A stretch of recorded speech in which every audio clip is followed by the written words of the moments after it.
دوستو، فرعون کی ہلاکت کے بعد بنی اسرائیل اس کے پنجے سے آزاد ہو کر سب ایمان لائے اور حضرت موسیٰ علیہ السلام کو خداوند کریم کا یہ حکم ہوا کہ وہ 40 راتوں کا کوہ طور پر اعتکاف کریں۔ اس کے بعد انہیں کتاب تورات دی جائے گی۔ چنانچہ حضرت موسیٰ علیہ السلام کوہ طور پر چلے گئے اور بنی اسرائیل کو اپنے بھائی حضرت ہارون علیہ السلام کے سپرد کر دیا۔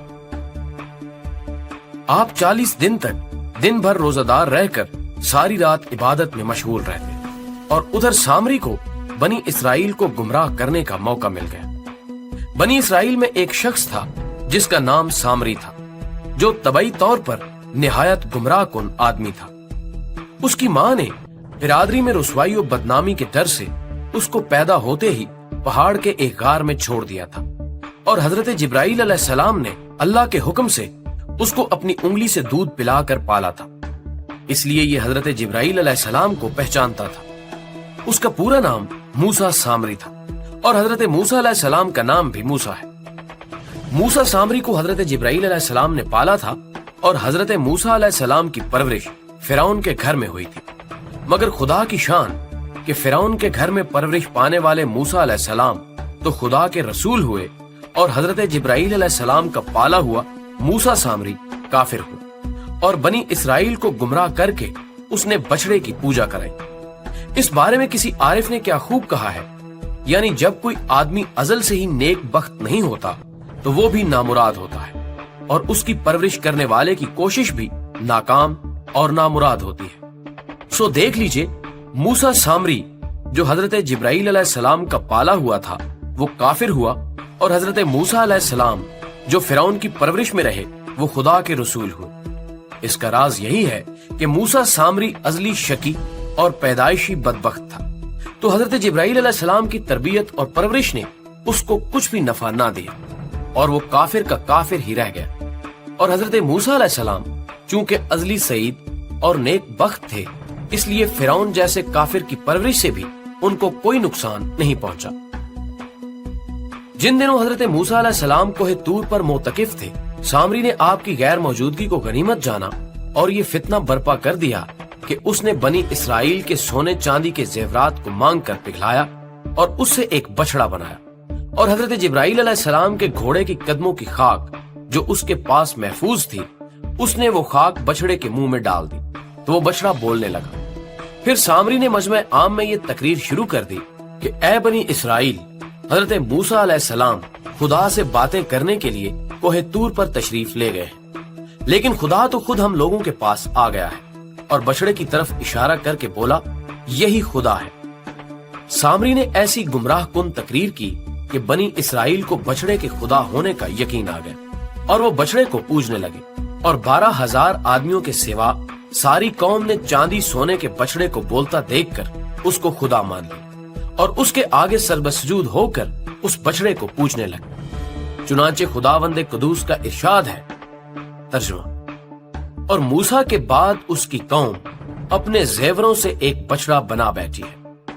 جان کا دھڑ تھا، وہ گائے کی طرح آواز کرتا تھا۔ جب 40 دنوں کے بعد حضرت موسیٰ علیہ السلام خدا عز و جل سے ہم کلام ہو کر اور تورات شریف ساتھ لے کر بستی میں تشریف لائے اور قوم کو بچڑا پوجتے ہوئے دیکھا تو آپ پر بے حد غضب و جلال طاری ہو گیا۔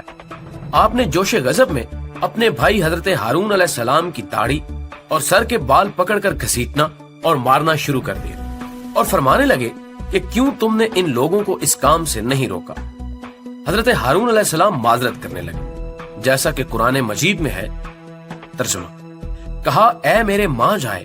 قوم نے مجھے کمزور سمجھا اور قریب تھا کہ مجھے مار ڈالے، تو پھر دشمنوں کو نہ ہنسا اور مجھے ظالموں میں نہ ملا۔ حضرت ہارون علیہ السلام کی معذرت سن کر حضرت موسیٰ علیہ السلام کا غصہ ٹھنڈا پڑ گیا۔ اس کے بعد آپ نے اپنے بھائی حضرت ہارون علیہ السلام کے لیے رحمت اور مغفرت کی دعا فرمائی۔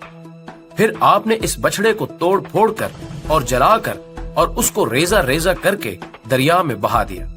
پھر اللہ تعالیٰ کا یہ حکم نازل ہوا کہ جن لوگوں نے بچڑے کی پرستش نہیں کی ہے وہ لوگ بچڑا پوجنے والوں کو قتل کریں۔ چنانچہ سامری سمیت 70,000 بچڑے کی پوجا کرنے والے قتل ہو گئے۔ اس کے بعد یہ حکم نازل ہوا کہ حضرت موسیٰ علیہ السلام 70 آدمیوں کو منتخب کر کے کوہ طور پر لے جائیں اور یہ سب لوگ بچڑا پوجنے والوں کی طرف سے معذرت طلب کرتے ہوئے یہ دعا مانگے کہ بچڑا پوجنے والوں کے گناہ معاف ہو جائیں۔ چنانچہ حضرت موسیٰ علیہ السلام نے چن چن کر اچھے 70 آدمیوں کو ساتھ لیا اور کوہ طور پر تشریف لے گئے۔ جب کوہ طور پر طلب معذرت و استغفار کرنے لگے تو اللہ تعالیٰ کی طرف سے آواز آئی کہ اے بنی اسرائیل، میں ہی ہوں، میرے سوا تمہارا کوئی معبود نہیں، میں نے ہی تم لوگوں کو فرعون کے ظلم سے نجات دے کر تم لوگوں کو بچایا ہے، لہٰذا تم لوگ فقط میری ہی عبادت کرو اور میرے سوا کسی کو مت پوچھو۔